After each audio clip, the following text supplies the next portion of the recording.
Hey, folks, welcome to an all-new episode of So Bad It's Good. This is your pal Ryan, and this is your Wednesday episode. Congratulations, you've made it halfway through the week. I'm proud of you. I mean, my God, what a Monday, Tuesday, huh? Wow. Anyways, today it's just me and you, and we're going to talk pop culture, baby. We unfortunately have a Blake Lively, Justin Baldoni, Taylor Swift story. We've got a Karamo Brown Queer Eye for the straight guy story. We've got some Housewives gossip. We got a great little show for you today. So thanks for coming. It's been a minute since it's just been me and you. So grab a soda, light a candle. Let's go. But no, seriously, are you guys okay? How are you? Okay. Man, these days they just kind of blend into each other. I can't believe we're already, what is this? This is the 21st. 21st of January. We're almost through the month of January. That seems impossible, yet here we are. Now, I did watch The Real Housewives of Salt Lake City reunion part 2. We will be covering that on Thursday. Sorry, guys.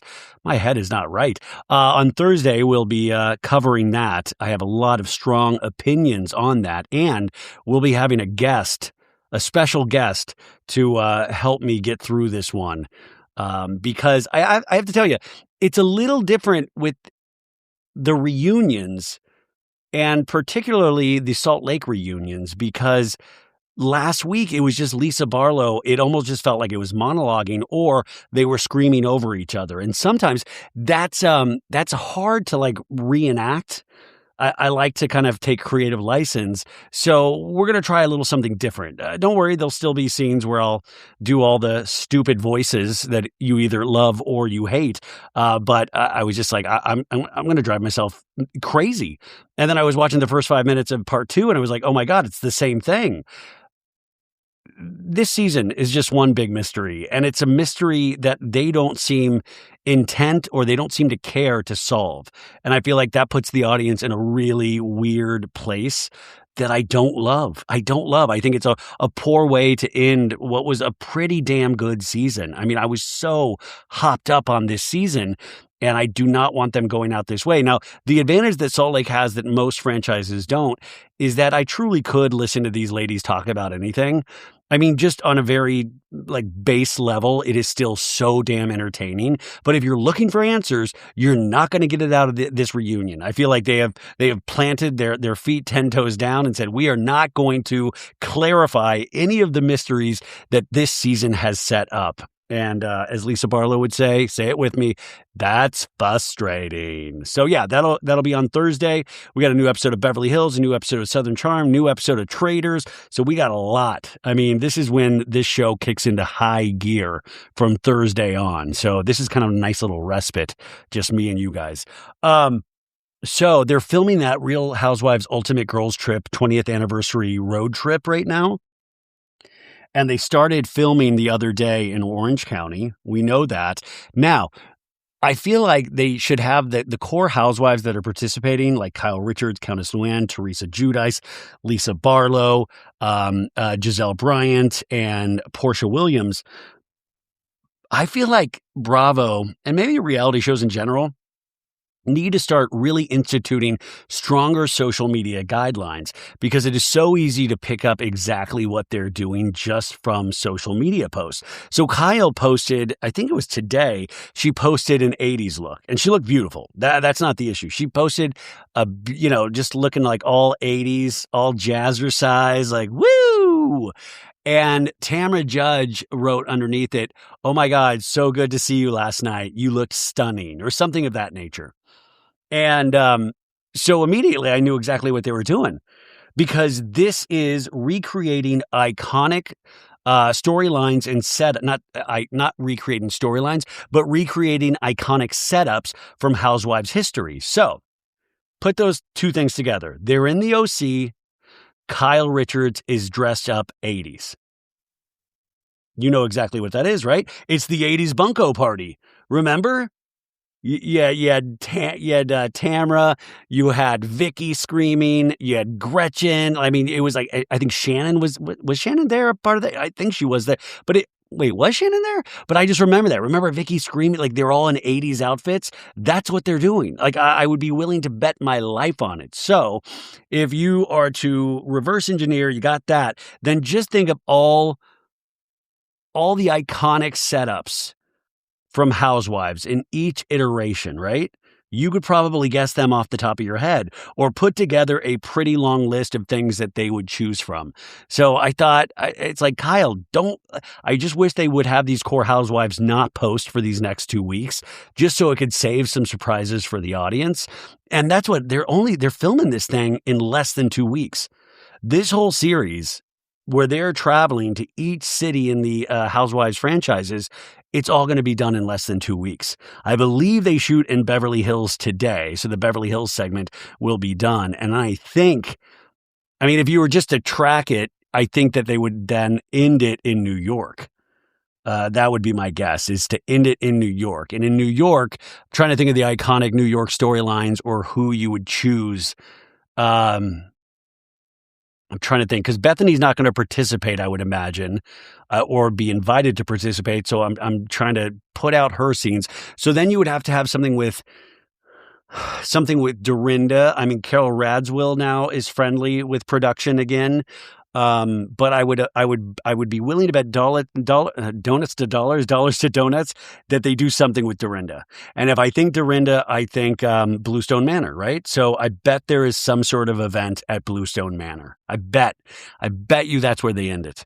But I could be just totally. I'm trying to think. I mean, I would say ended at Sonia's townhouse, but Sonia finally did sell her townhouse. So I'm guessing Dorinda's Bluestone Manor because Dorinda owns that. It's an easy shoot location. There's been plenty of, I cooked, I decorated, I made it nice.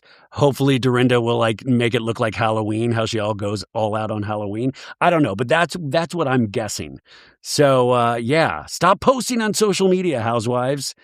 But it's like the double-edged sword, right? Is because if you're a housewife, you're making a lot of your money from posting on social media and brand deals and keeping that excitement going. But how do you do that in today's media landscape, where reality shows really depend a lot of the times on some sort of element of surprise? And that's why shows like Love Island in the year 2025, they're extremely successful because they're able to keep leaks at such a minimum.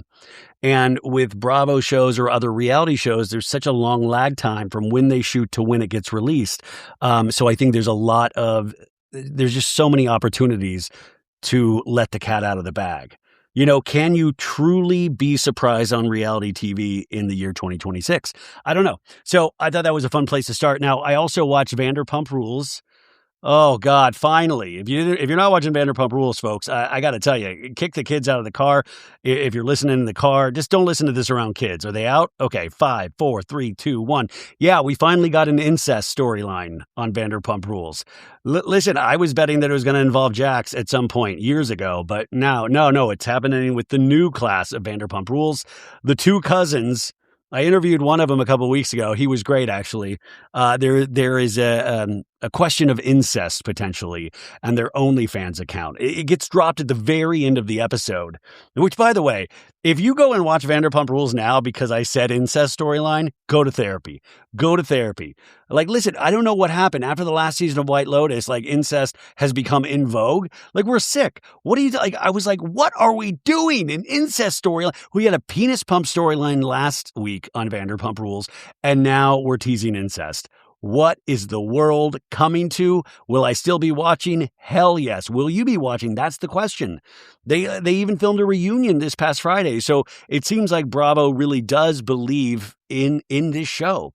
Now, the show that I keep talking about, and the one that I really want you to watch from a personal standpoint of just I really believe in this show, is the Valley Persian Style, which obviously is the revamp of Shaws of Sunset. But as I say, I would argue that the new characters are just as compelling, if not more compelling, than the OGs. Reza, Gigi, Mercedes. It's amazing to see them, and they bring so much to it, right? it's like a familiar weird hug when you get to see older cast members in a new environment. But I would argue that these new cast members bring so much heart to this show and so many real conversations. And it brings up an interesting kind of topic of that the audience really knows when they're watching something real. And I think that every time I even look at the immaturity in myself, I think we also can realize that we are watching something real when we see it, and that we crave something real, that we do want something honest. And I interviewed a couple of the newer cast members today, which I think you'll hear later this week, and it was so great. And they just talked about they were just encouraged to be honest. And I think if you're a reality show lover, that's music to your ears, is that they were encouraged to be honest, that they said this show will not work if you are not honest. And I think that is so much better than anybody trying to script storyline or make story happen or producing for themselves, you know? I think that's all we want truly is honesty. So I really, really hope you guys will start getting on board that and just start, and also with reality TV, sometimes you're not going to love it in the first episode. You kind of got to stick with it. But there is such a charm with that show that really sneaks up on you. And we just watched the 4th episode yesterday, and it really all came together for me where I was like, ooh, I am really going to be looking forward to this show every week. Oh, also, this was so exciting today. Our loyal baddie, our loyal listener, Laura Beth Harp. You know how we do those what to watch this week and everything I'm like watching or reading or whatever? We put those into Monday episodes at the very top. And I usually don't write those down. And people have been messaging me like, oh, I wish we could have this in a list. Well, Laura Beth Harp took it upon herself and just made a bunch of slides. And I put them up on Instagram today. So if you're looking for all of the new shows that I talked about, shows, movies, all that stuff, it was on an Instagram post I put out today, Tuesday. I also put it out on the Patreon, and also Maritza added it to our Substack, which there is a link in the show notes if you want to sign up for our Substack. It's free. But yeah, it was a great little list. So we'll try to be doing that every week, which was so exciting because my mind is just, my ADHD doesn't allow me, like I spit it all out and I'm like, I don't even know what I said. So Laura Beth Harp, thank you. If you're listening, my God, that was so exciting. So go check the Instagram. The post has everything that is coming out this week, including, I watched this tonight, Star Search. I remember Star Search from the 80s with Ed McMahon when I was a little baby. And then they did a reboot of it with Arsenio Hall on CBS, I think in like 2005, if I'm not mistaken, 2005 or 2008. And now they have rebooted it and put it up on Netflix. And Anthony Anderson is the host. And the judges are Chrissy Teigen, Jelly Roll, and Sarah Michelle Gellar, which is it's a weird smattering of judges. And then they do, different talent competitions. Like tonight, it was like children's singers, like a boy band and a girl group, and then magicians. And you know how I'm into magic lately. They had a mentalist, and then they had another guy do a magic trick. The cool thing I will say about it is that Netflix is messing around with the technology where you are able to vote for your favorite act from your remote. We are now about to talk about my favorite underwear company in the world. Yes, of course, I am talking about MeUndies. You know what's better than flowers that die in 3 days? Matching underwear, of course. Seriously, MeUndies has cracked the code on Valentine's Day gifts with their matching underwear for couples. It's cute, it's intimate, and you will wear them more than once. MeUndies makes matching underwear specifically for couples. They have adorable prints, different cuts for each of you, all made from their signature ultra-modal fabric that feels impossibly soft. I'm wearing them right now. That's right. At this point in time, I now have 8 pairs of MeUndies.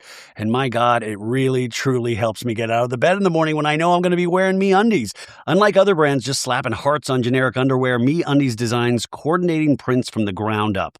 Now, their Valentine's Day collection has prints made for two. It's the kind of gift that makes you smile every time you put them on. Now, there's over 30 million pairs sold and 90,000 5-star reviews. People love these because they actually fit well and they feel amazing. Their first pair promise, a 45-day risk-free, means if your first pair doesn't work, and they're going to make it right. No hassle. Every style comes in coordinated prints so you and your partner can match. Boxer briefs, trunks, briefs for him, bikinis, thongs, boy shorts, cheeky styles for her. Same print, different fits. Valentine's Day, February 14th. So if you want these delivered in time, order soon. This is the gift that keeps on giving long after the holiday's over. Make this Valentine's Day one to remember with matching underwear from MeUndies. To get exclusive deals up to 50% off, go to MeUndies.com/SoBad and enter promo code SOBAD. That's MeUndies.com/SoBad, promo code SOBAD for 50% off. So, they'll be like, who do you vote for at home? And you can rate it 1 star through 5 stars, and they tabulate it right there. My bad joke on this is how we're going to run elections someday, which is one of those Black Mirror thoughts where I joke about it, but I'm like, oh God, please don't be right. Please don't be right. That's all we need is to vote on a 2-hour Netflix special for the next president. But it was, I don't know. So they do 2 live shows a week for I think the next month. So they air it tonight as well. It was interesting. I think there's some kinks to be worked out. And what is this Jelly Rolls deal? I remember Jelly Roll looks like he's legitimately half the man he used to be. He's not even Jelly Roll anymore. He's just Roll. And he seemed ultra positive. And Chrissy and Sarah seemed a little tougher judge-wise, but we need a Simon Cowell in there, man. I grew up on the American Idol Simon Cowell way. That first season of American Idol, it was so refreshing because Simon Cowell is a judge you hated, but also a judge that was brutally honest. And that was something so exciting at the time. Then there was a lot of Simon Cowell copycats after that. But I almost think this would benefit from a little bit more of a harsher criticism. I do appreciate a positive tone. I truly do. But I think with this show, you need something because some of these acts, I was just okay, they're okay. I wasn't blown away by the acts. So it'll be interesting to see how this show grows and how it does, and if it's in any sort of public conversation or discourse around this show. So I guess a new episode airs tonight, and we'll see how it goes. But I was really impressed with that voting technology because you can see a world in which Netflix will start experimenting with what were those books I read when I was a kid? It's choose your own adventure books, when it would come to a plot point and be does the character do this or does the character do that? And then you as a reader would choose, and it would tell you to turn to a specific page. I could see Netflix messing around with that technology to be able, I'm shocked they didn't do that with Stranger Things for the finale, but I could really see that being used if this technology, continues to grow. I thought it was that was the most interesting part of Star Search for me. Okay, we are a day into the news that Kyle Cook and Amanda Batula are donezo. We talked about that on Tuesday's show. Well, we don't really have too much more information. Andy Cohen at the end of Watch What Happens Live tonight ended his jackhole of the week with the news that Amanda and Kyle split up. And then Queens of Bravo, that Instagram account, I think they posted this, or Watch What Happens Live posted it on their Instagram account, and then Kyle underneath it did the crying emoji and the heart emoji. Oh man, us men are just way too comfortable using emojis, but it's sad. Now, I was trying to look at more information. Now, Amanda Batula did reveal that they do not have a prenup in place. She was on Jason Tartick's podcast last year and revealed that they didn't have a prenup.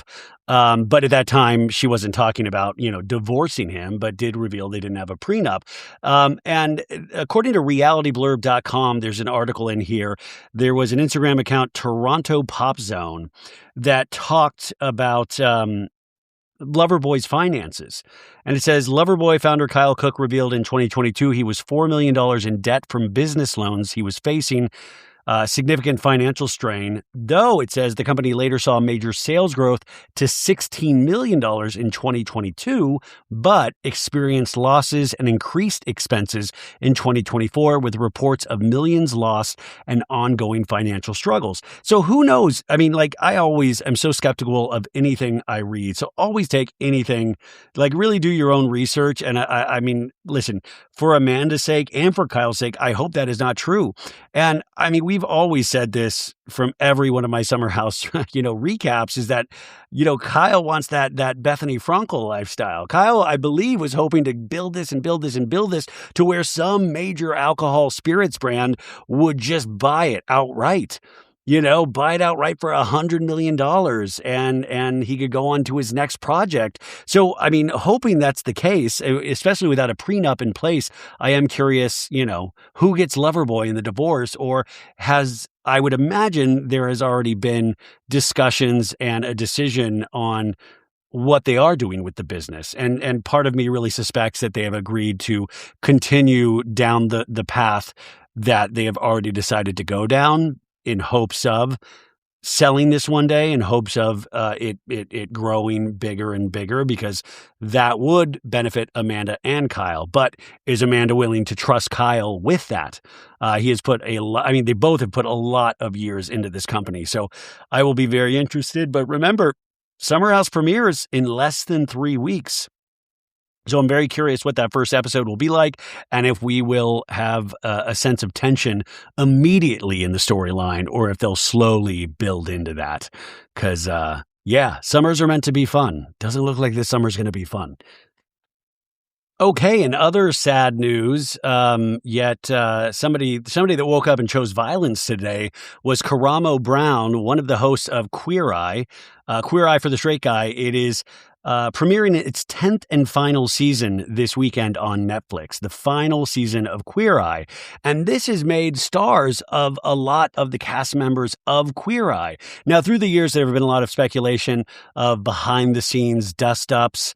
Bobby Burke, original cast member, left the show a couple of seasons ago. Well, today, the cast has been promoting this new season, and Karamo Brown skipped an appearance on CBS Mornings.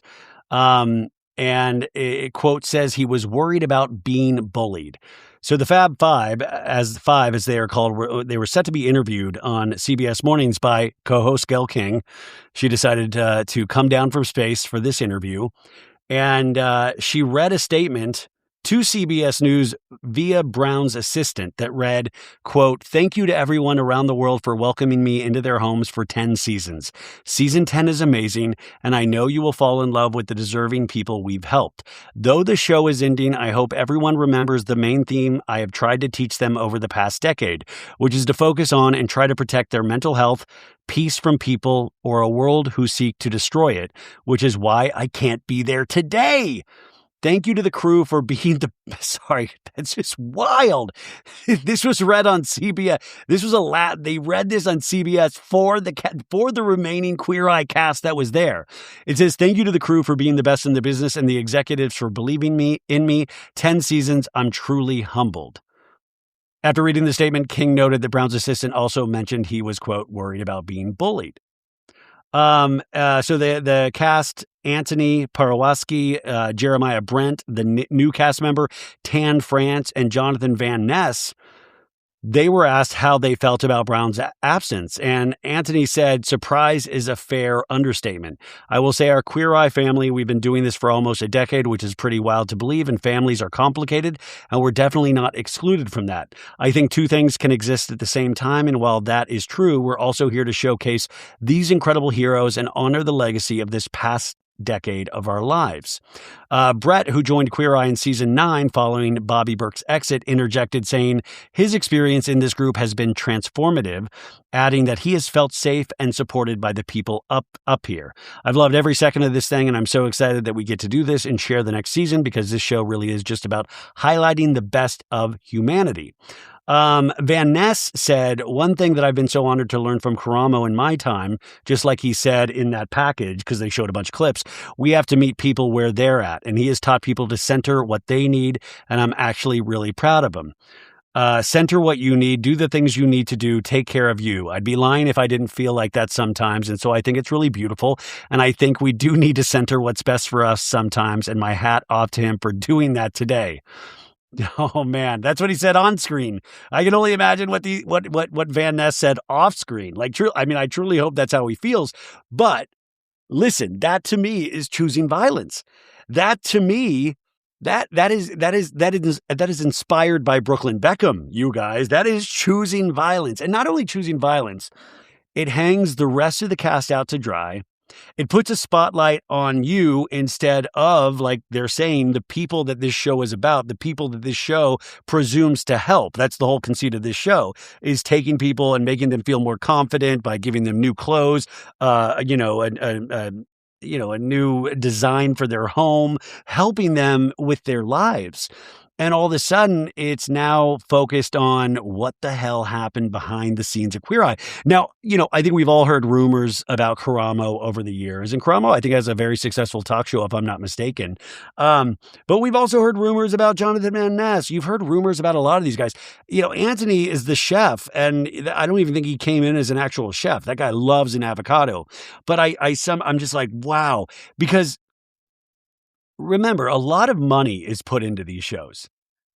For us, it's just another thing on our Netflix screen that we're like, oh, do I want to watch that or not? Because there's another thing right to the right of it. You can scroll over. There's something to watch right there. So a lot of people that you don't even see on your screens have worked their asses off on that show. Crew members, directors, lighting people, sound people. So many people have worked on that show. And I do support people protecting their peace, but I also think when you're in a business of show, there is a show must go on. There is also of not hanging the show or your cast out to dry. There is a certain sort of professionalism, and maybe I'm in the wrong here, that says, you do that behind the scenes. That is a very personal thing unless you are wanting and needing that attention from the public and you're wanting to create a bigger mess than the personal mess that has been created. Now, I could be wrong. Listen, and I think we live in a day and age where this kind of stuff is celebrated because we love mess. You're like, oh shit, Queer Eye just got good. Now, we're not going to see this on the actual screens. They're not going to show us the actual behind the scenes fights on the 10th season of Queer Eye because that's not what this show is about. They shouldn't have the documentary of the making of the last season of Queer Eye. I'm sure we'll hear way more about this. I just thought, my first thought was just how unprofessional of Karamo. But it also left me curious of what exactly happened? Who's the beef with? Is it with everybody? Is it with the producers? Do you think you're above the show? Has Karamo gotten too big for his britches? Or is Karamo completely in the right? That it was a horrific working situation and he should not do one damn thing to promote this show with those folks. I don't know. I found it interesting, but I was also just kind of shocked because by the way, Karamo, remember, he's a Real World veteran. He was on one of the seasons of Real World on MTV. You spend so much time in this industry, if you're lucky to be in it, just working to have anybody give a shit. And this was a big break for a lot of these Queer Eye guys, a lot of them. I would say all of them. And this kind of stuff only happens once in a blue moon. And I just think that's a wild way to end this. But let me know if you think I'm wrong. Let me know your perspective on this because I've been going back and forth on it in my head because, yeah, we're told to stand up for ourselves, but I just don't know if that is the right serve at the right time. So, man, Gayle King breaking news on a Tuesday morning. Okay, we have a little bit of an update with that Beckham mess, and I do want to apologize. I and Rebecca, we kept mispronouncing Nicola Peltz's name. I think we were like Nicola. I think we got it right a couple of times, but it's Nicola Peltz. I really hope it's Nicola Peltz. I've watched a bunch of professional news, and it's Nicola Peltz. And if it's not, then you got to blame NBC, okay? So I was wondering what the parents, David and Posh, were going to say about their son, going Karamo on them yesterday on Instagram. And he was on CNBC's Squawk Box today. And he said, I've always spoken about social media and the power of social media for the good and for the bad. The bad we've talked about with what kids can access these days. It can be dangerous. What I have found personally, especially with my kids as well, use it for the right reasons. I've been able to use my platform and my following for UNICEF, and it has been the biggest tool to make people aware of what's going on around the world for children. I've tried to do the same with my children to educate them. They make mistakes, but children are allowed to make mistakes. That is how they learn. That is what I try to teach my kids. You sometimes have to let them make those mistakes as well. And then some people, like when he was coming out of this, there was like press going like, what about just, da, da, da, da, and he brushed those off completely. Did you hear that, folks? That is Lollipop. Now, Lollipop is a new kind of soda that combines the classic soda taste with the benefits of a functional ingredient blend to support digestive health. Lollipop is truly reimagining soda with high fiber and low sugar. And the exciting thing is that they are launching their new limited edition flavor, Shirley Temple. Lollipop's take on the Shirley Temple is like the classic you remember, but brighter, bolder, and made with real ingredients that you can actually feel good about. Now, the original mocktail, they're releasing this just in time for Dry January. It's the original mocktail that's made not drinking fun, and it's a flavor everyone can feel good about. Lollipop has quickly become my favorite new thing to drink. That's really good, and it supports digestive health with real ingredients and less sugar. So, here's what you do. Get a free can of Lollipop. Buy any 2 cans of Lollipop in store, and they're going to pay you back for one. It works on any flavor, any retailer. Now, you got to go to drinklollipop.com/so bad. Lollipop is sold online, drinklollipop.com plus Amazon, and it's available in the soda aisle and with the chilled beverages at thousands of retailers nationwide, including Walmart and Target. Trust me, folks, you are going to love this. So that was interesting. You know, so he blamed social media, and then he also said, you know, he was able to bring up, but I use social media for charity.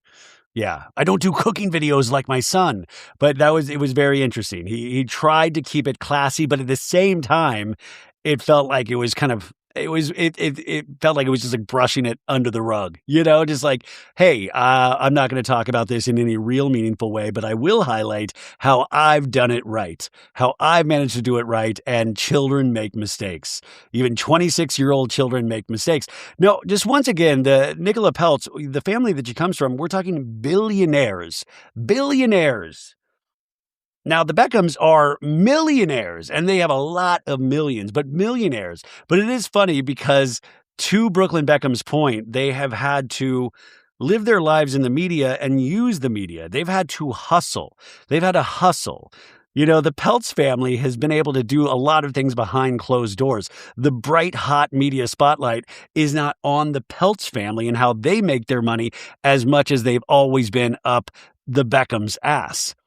And I mean, I would imagine there's some professional jealousy with David Beckham of like, are you fucking kidding me? They get to be billionaires and I have to always be hawking things and doing things. But he also brought up the sports team, his soccer team in Miami. Like, he was just bringing up all sorts of things. So I thought it was like, I would rate this a C, like a C, give it a solid C in terms of response. You know, at least he didn't speak about it specifically in a negative way, but he put out enough where I think he wanted the audience to pick up on the fact that saying that his children make mistakes, but that's what children do. So I thought that was, I don't know. It'll be interesting to see what today brings, if anything else will break. And also, I do wonder if Brooklyn would feel any differently if, he had married into like a family of thousandaires. You know, like, it's got to be easier to have the courage of your convictions when you know that no matter what happens, you will potentially be okay for the rest of your life.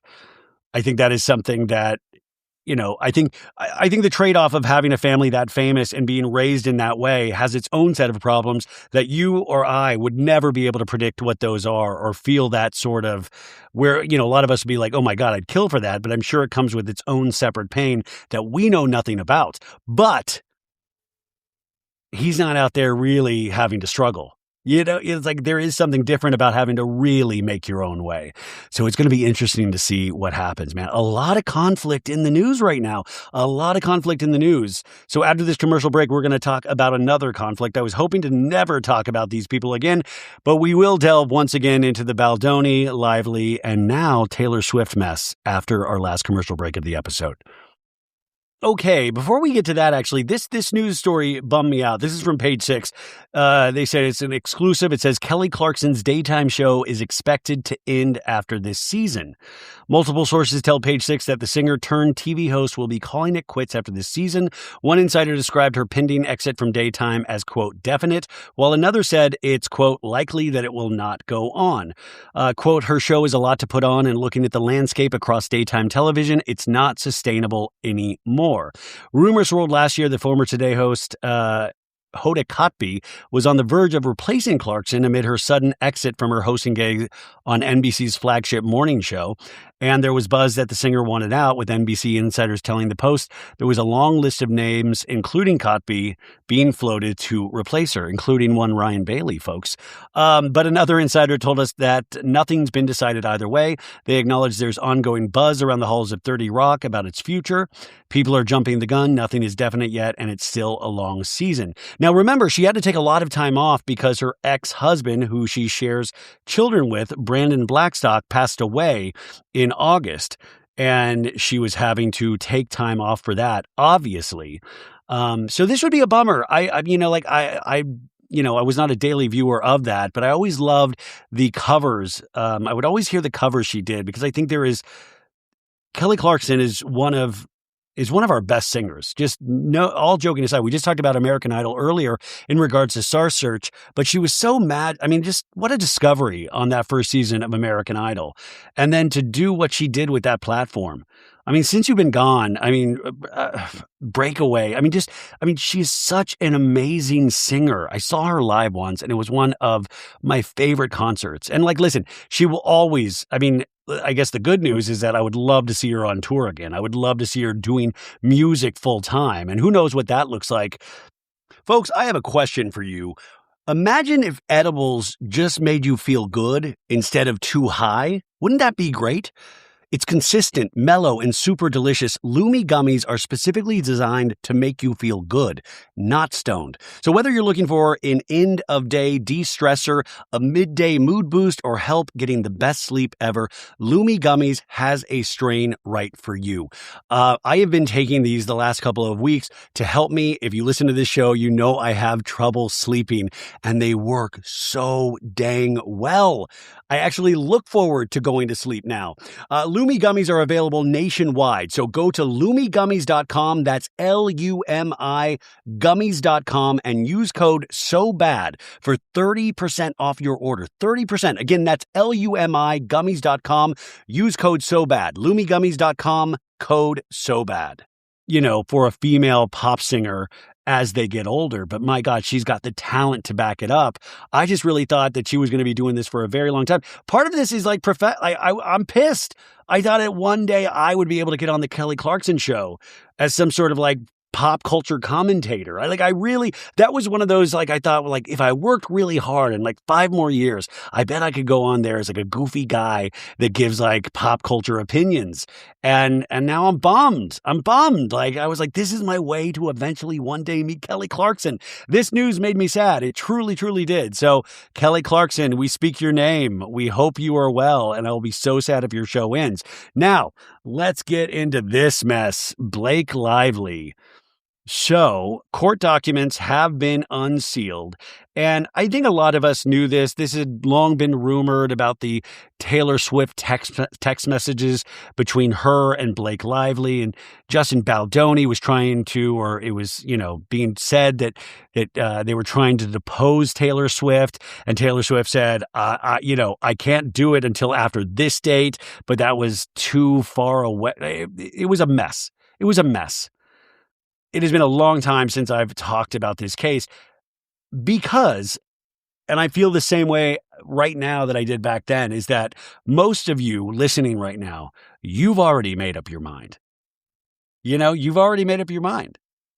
You've already made up your mind that you're fuck Blake Lively. How dare her? What a monster. What a female minx. Or you're fuck Justin Baldoni. Fuck his faux feminism angle. Fuck that. What a creep. You're already decided. And I don't think anything I say today is going to change your mind with this information, but I do find it interesting from a pop culture lens. I also want to point out, like I did originally when we first talked about this case in December of 2024, is that the truth always usually lies somewhere in between. Is that there are elements of reading this where I was like, God, it really does seem like Justin is being pressured into giving up this movie that he's directing and to let Blake, take hold. But then also when you would read Blake's thing, and Blake has gotten, it seems like a lot of legal wins over the last couple of months. And I could see, if Blake really believed, like, also, I want to point out that I've said this, it's not illegal to be an asshole. It's not illegal to be full of yourself. And it seems like Blake thought very highly of herself. And Ryan Reynolds thought very highly of himself. And Taylor Swift thought very highly of herself. And I got to tell you, and especially in Taylor's case, I'm like, yeah, if I was doing what Taylor Swift was doing, I think I might have a little bit of an ego. I thought, hey, maybe I know a thing or two. But it is interesting, too, because what I'm about to read to you, text messages between friends, I also think it's interesting, too, is that, my God, I didn't know if you're in a lawsuit with somebody, you can depose other people's text messages. Just think about your enemies out there, folks. Because strip away all the entertainment, you and me, all of us, we are in group texts of people talking mad shit about other people. You and me, we've been talked about. People have talked mad shit about us. Imagine if you were able to depose people's text messages. We never look good in private text messages. That's why they're private. We never usually because also there's this kind of shorthand that is so egocentric and derived from the ego when you're with your friends, because your friends love you for the most part, and usually believe in you. So they will gas you up, man. They will tell you everything you want to hear. They will feed that ego, because sometimes that's what friends do. And it seems like that was part of what I'm about to read you right now. So this is in the Daily Mail, but it's also been reported by so many different outlets. So it says Blake Lively's catty texts with Taylor Swift have been revealed as part of the lawsuit over the movie It Ends With Us. The pair traded unflattering remarks about Justin Baldoni, the director and Lively's co-star in the movie, whom she is suing for sexual harassment. God. I think I might be stroking out lately. I truly think. Anyways, she said, according to court papers, Lively called Baldoni the doofus director of my movie, while Swift agreed to help her, saying, quote, I'll do anything for you. That bitch saying I'll do anything for you to one of her best friends. How dare her? After a meeting about changing the script, Lively called Swift, quote, the absolute greatest friend ever. I remember this covering, and both sides. I remember reading things that Baldoni was saying to people and things that Lively, I remember an episode last year where I just thought, man, what a bunch, it's like premium ass kissing. And it reminded me of being around actors when I used to do that full time and work at an acting studio, was that, actors know how to kiss ass. They know how to gas you up. I mean, oh my God, you're a genius. You are just a genius. And so when I was reading these last year, transcripts, that's what it reminded me of. Creative people, they're wild with this stuff. But anyways, it says, after a meeting about changing the script, Lively called Swift, quote, the absolute greatest friend ever. In other texts, Swift gave Lively advice about using one of her songs in the film and suggested that Baldoni was not, quote, strategic. Just before an article in the New York Times, a bombshell article in the New York Times outlining Lively's claim was due to come out in December of 2024, when a lot of this started, or when we caught wind of all of this, Swift told Taylor, I think this bitch, referring to Baldoni, knows something is coming because he's gotten out his tiny violin. Which, hold on to those words, tiny violin, because we're going to come back to that. That's a very important little detail. But Swift said, okay, I think this bitch knows something is coming because he's gotten out his tiny violin, to make people feel sad for him, right? That's what I read into that. Now, strip away, like I asked you to do, all of the pop culture from this. I'm sorry. We've all been a part of text messages like this. And if you haven't, my God, give me your number. I'll text you this today. But if If Taylor's been told a story by Blake Lively, and who knows whether Blake Lively believes that story, if that story is true, or if that's not story is not true, but she really believes it, Taylor was like, fuck this guy. From what my really good friend is telling me, fuck that guy. And that happens a lot. Your friend's enemies become your enemies. The court papers also reveal, this is wild, that Lively badmouthed Baldoni to her other famous friends, including Matt Damon and his wife Lucy, and she allegedly told Ben Affleck that Baldoni was a, quote, chaotic clown. So Baldoni had superstars that he was being shit-talked to. I mean, amazing. The texts were revealed in a lengthy court document filed in the federal court in New York, in which Lively responded to dozens of claims made by Baldoni. In the filing, Baldoni's lawyers wrote, quote, on April 12th, 2023, Lively asked her friend, the world-famous musician Taylor Swift, for help. Referring to Baldoni as this doofus director of my movie, she went on to describe him as a clown who thinks he's a writer now. She asked Swift to endorse the revised script she was proposing even without having read it. One text of the singer from Lively read, you don't have to read, of course. Lively's side disputed that she asked Swift to endorse the script without reading it, only that she, quote, hoped she would. In another part, the court document states Swift agreed to do Lively's bidding, texting Lively, quote, I'll do anything for you. Lively and Taylor Swift met with Baldoni at Lively's apartment. This meeting has been well documented or well speculated about over this past year, where Swift endorsed the revised draft. Afterward, Lively wrote to Swift, quote, you were so epically heroic today. I recapped every moment to Ryan Reynolds. I kept remembering stuff. You making up shit about me and lenses and referring to yourself as my doll, this clown, in an apparent reference to Baldoni, falling for all of it, but also resisting it. You are the world's absolute greatest friend ever. So you can read that in one of two ways, right? Is that you could feel bad for Baldoni because he was really being like a pressure campaign by superstars, by Lively, Reynolds, and Taylor.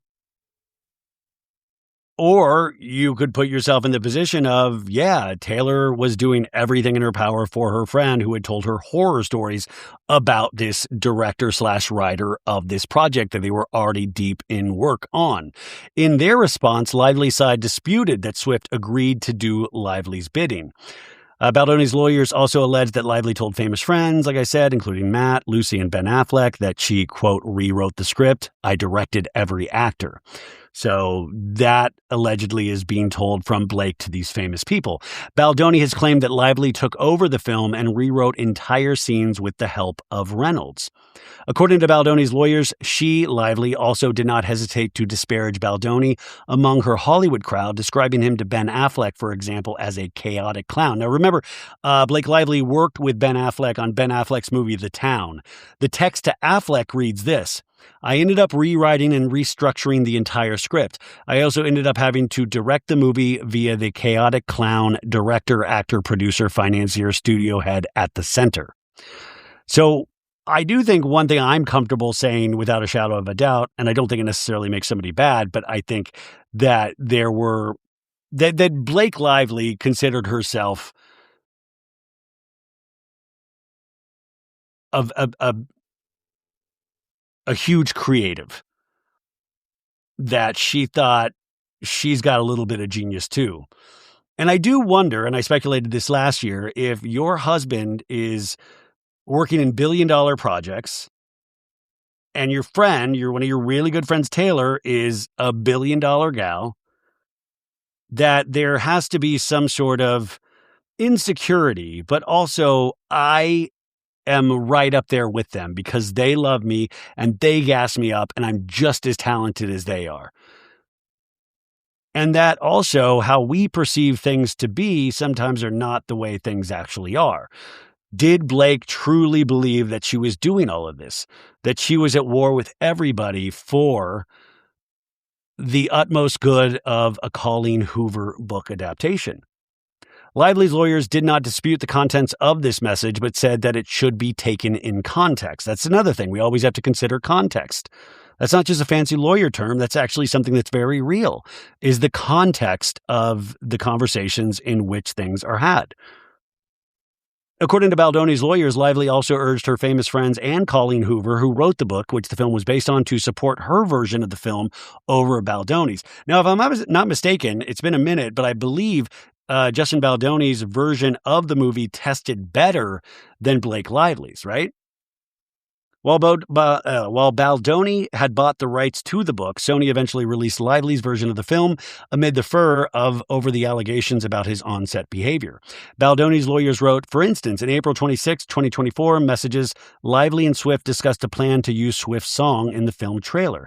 Swift wrote, quote, if Justin was strategic, he would be like, no Taylor Swift in the trailer because that gives you more power over the film. That's your ally, not his. Yeah, I believe Taylor thinks about life like this because Taylor's had to do business with men for the majority of her life. And so I do think she's always thinking about this. So yeah, I mean, that would make sense to me. I would probably say the same thing if I was Taylor. But also, I think she's also then maybe misreading the situation is that what if Justin just wanted this project to like come out good? Because that means he could do other projects and be a director on other things. And the thing that still blows me away is that if all of this had been swept under the rug, you know, we were talking mad shit about Blake Lively, and we have been for a very long time, but this movie was a financial success. Is that Blake Lively at that point would have been able to go on and direct movies of her choosing at some point. She was on that path. Lively responded to Taylor, you are so right. He should have run from your music. How stupid. This was his only shot at having the appearance of an upper hand. In text on December 4th and 5th of 2024, Lively and Swift discussed the forthcoming New York Times article, which detailed in-depth Lively's claims against Baldoni. According to the court papers, Swift wrote, I think this bitch knows something is coming because he's gotten out his tiny violin, which we talked about earlier. Lawyers for Lively said they were not discussing the New York Times article, but did not dispute that the texts were correct. Among other texts in the filing is one that Ryan Reynolds sent to his and Lively's celebrity friends. The court filing states on May 17th of 2024, Lively and Reynolds pressed Matt Damon and Lucy Damon to support Lively's cut of the film. Oh God, you made Matt and Lucy watch It Ends With Us? It says Reynolds told them that Baldoni was a malignantly vain sociopath, a fominist, like F-A-U-X, like fominist, not a feminist, but a fominist, with almost no sense of boundaries or shame. I cannot believe he hasn't gone to jail. The other thing, like every time I heard about Ryan being involved in this, it came from such an angry place that I was so curious if there were details about all of this that we did not know, because his came from anger. Like, I cannot believe he hasn't gone to jail. Was there some sort of physicality done by Baldoni to Lively? And I guess you could say in Lively's filings, talking about not giving proper coverage in the pregnancy, the birthing scene. I don't, it does seem to come from a male, a machismo place. Like you got your hands on my property or something. It feels that way. Like, I cannot believe he hasn't gone to jail. The filing continued, quote, seeking a broader audience, Lively conveyed her negative views of the production to Anna Wintour, Vogue's world-famous editor. You got Anna Wintour involved in this? In one message, Wintour appeared sympathetic, saying, quote, how hard a situation it was for you to make the film. Oh my God, you made Anna pay attention to It Ends With Us drama? That is wild to me. Now, another person that was involved in this was actor Jenny Slate. Actor-comedian Jenny Slate. Now, this is a People.com article. It says, Jenny Slate slams Justin Baldoni as a, quote, fraud and, quote, false ally in shocking unsealed texts. Quote, he's the biggest clown. So these all came out today. So Jenny Slate, it says, distanced herself from Justin Baldoni in newly unsealed text messages. The actress played Baldoni's on-screen sister. Ahead of a summary judgment hearing in Blake Lively's ongoing case against Baldoni and Wayfarer Studios, new evidence and documents were unsealed on Tuesday. Speaking about doing early publicity for the film, Jenny Slate texted her team, quote, I don't want to do anything with Justin. I don't want to talk about him, like nothing. And the same goes for Jamie Heath, who is truly unprofessional. Jamie Heath was the producer on the film from Wayfarer Studios and also best friends with Justin Baldoni. So this is before any of the shit that we were aware of, right? This is from June of 2023. So she told her team, I do not want to promote anything with him or with Jamie. Slate added that filming ends with us, quote, has been a really gross and disturbing shoot, and I'm one of many who feel this way, and claim that she and Lively, quote, both complained directly to the studio. Quote, Justin is truly a false ally, and I'm unwilling to do anything that promotes the image that he's crafting as a, quote, male feminist. Like, honestly, I have no words to describe what a fraud he is. I honestly have never, ever encountered anything like this dude. He's the biggest clown and the most intense narcissist. Lots of lessons learned, she wrote in a text message. In a transcript of Slate's deposition held September 26 in New York, the star is asked about Baldoni allegedly telling her on set one day, quote, I can say this because my wife is here, but you look sexy in what you're wearing. Slate said she felt the comment was not appropriate in any workplace. Quote, the comment was about me, not my character. It wasn't useful for my work. It wasn't anything I wanted. It was unwanted and had no place in my professional experience, she said in her deposition. Asked why she didn't tell Baldoni she didn't like the comment in the moment, Slate explained, I didn't feel comfortable. He was my boss, and I just wanted to do my work and leave. Now, Baldoni's lawyer, Brian Friedman, told TMZ in June of 2025 that Baldoni, who has denied Lively's allegations, wants to be vindicated, and that's all that he cares about. He added at the time, he knows who he is, he knows what he's done, he knows what he hasn't done, and he wants the truth to come out, and he wants to do that in an appropriate way. He's waiting for his day in court where he can speak out to tell the truth. The case is set to go to trial in May of 2026. Attorney Sigrid McCauley, a member of Lively's legal team, said in a January 20th statement that the bombshell new evidence contains testimony, messages, and evidence from numerous eyewitnesses backing the claims in Miss Lively's lawsuit. Wow. After news of Lively's complaint, Slate spoke out in support of the actress. Quote, as Blake Lively's castmate and friend, I voice my support as she takes action against those reported to have planned and carried out an attack on her reputation. Blake is a leader, loyal friend, and a trusted source of emotional support for me and so many who know and love her. What has been revealed about the attack on Blake is terribly dark, disturbing, and wholly threatening. I commend my friend, I admire her bravery, and I stand by her side. So it was a lot of news today, a lot of unsealed texts, a lot of, I'm seeing a lot of other vloggers or content creators or whatever the F we call ourselves these days. A lot of people back on the case. I don't know. I mean, what I am positive about is that I think they've both ruined their careers in a sense, you know, luckily, Blake Lively, you know, Ryan Reynolds is still out there working, even though I think his career took a major hit as well, but he's still going to be fine. I mean, listen, that dude does not even have to be on celluloid ever again, and he'll still be fine. Like, he has an ad company that's like worth $1 billion. You know, he has his hands in a lot of different things. I think Blake Lively irreparably has damaged her career. And I think Baldoni has damaged his career. I mean, like, he was somebody that was like, man, he had been working consistently in TV and things for decades. And this was another break in a series of breaks that actors have to do.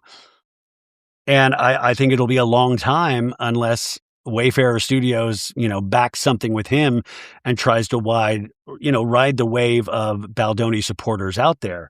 I don't know. I don't know if we'll ever know the truth. It's a little bit like Real Housewives of Salt Lake City. And I think all the stories that I talked about today, it's very interesting. They're about public spats, and some are deeper and darker than others, but it is interesting. It's not just public spats, but it's also the PR behind the public spats. It's also about how we think about it. We are so consumed with these sort of stories. It's good for business. It's good for clicks. It's good for internet impressions.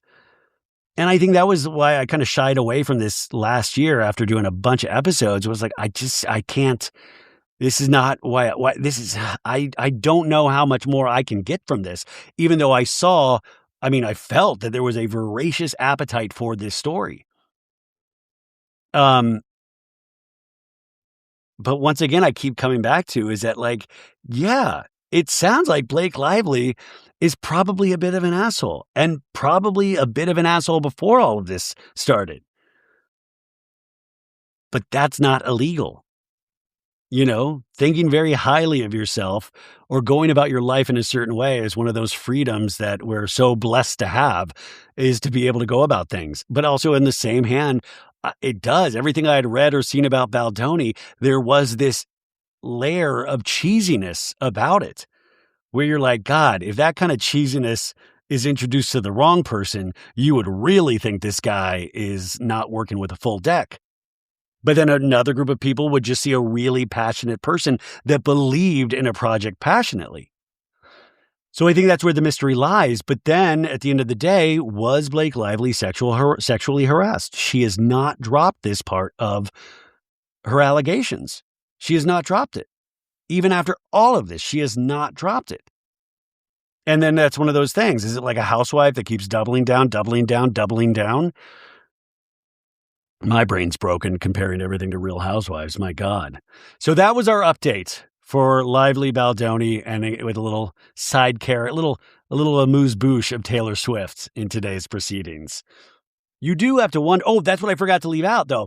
So the tiny violin, Taylor Swift, if that rings familiar to you, is that because Taylor Swift, man, you could tell she was already like deep in making an album, because that is a lyric from Taylor Swift's song Canceled from The Life of a Showgirl. Is Canceled about Justin Baldoni? I'm trying to find the lyric right now, the tiny violin lyric. Where is it? Oh, God, where is it? One sec. Oh, here you go. Yeah, Canceled. I mean, you read these lyrics and you're like, oh, this is really a little bit on the nose about Lively and Baldoni. The lyrics go, you thought that it would be okay at first. The situation could be saved, of course. But they'd already picked out your grave and hearse. Beware the wrath of masked crusaders. Did you girl boss too close to the sun? Did they catch you having far too much fun? Come with me. When they see us, they'll run. Something wicked this way comes. And then blah, blah, blah, blah, blah, blah, blah, blah. It's easy to love you when you're popular. The optics click, everyone prospers. But one single drop, you're off the roster. Quote, tone deaf and hot, let's fucking off her. Did you make a joke only a man could? Were you just too smug for your own good? Or bring a tiny violin to a knife fight? Baby, that all ends tonight. Good thing I like my friends Canceled. I like them cloaked in Gucci and in scandal. Like my whiskey sour and poison thorny flowers. Honey, welcome to my underworld. It'll break your heart. At least you know exactly who your friends are. They're the ones with matching scars. They stood by me before my exoneration. They believed I was innocent, so I'm not here for judgment, no. But if you can't be good, then just be better at it. Everyone's got bodies in the attic, or took someone's man. We'll take you by the hand, and soon you'll learn the art of never getting caught. Okay, so this seems like it really is. I'm still good with Blake Lively.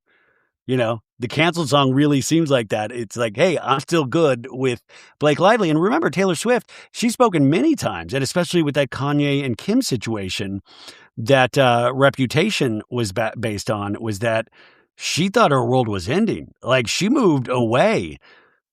She really, that is considered one of her battle scars that she thrived from, but didn't think she was going to thrive at the time, where she got canceled. I remember that. Remember the edited phone conversation that Kim Kardashian released that we didn't know was like edited at the time? Man, wild. Man, the history of pop culture is long, and Taylor Swift memory is even longer. So folks, that's where we're going to end it today. We'll come back on Thursday. We'll get into Housewives. We'll get into Salt Lake. We'll get into so many other things. But thank you so much for being here today. I hope you enjoyed this. It was just me and you. I appreciate it. If you like the show, consider giving it 5 stars on Apple Podcasts and Spotify. If you're watching on YouTube, thank you so much. Tell your friends, subscribe, do all that stuff. And I'll talk to you on Thursday. Bye, folks.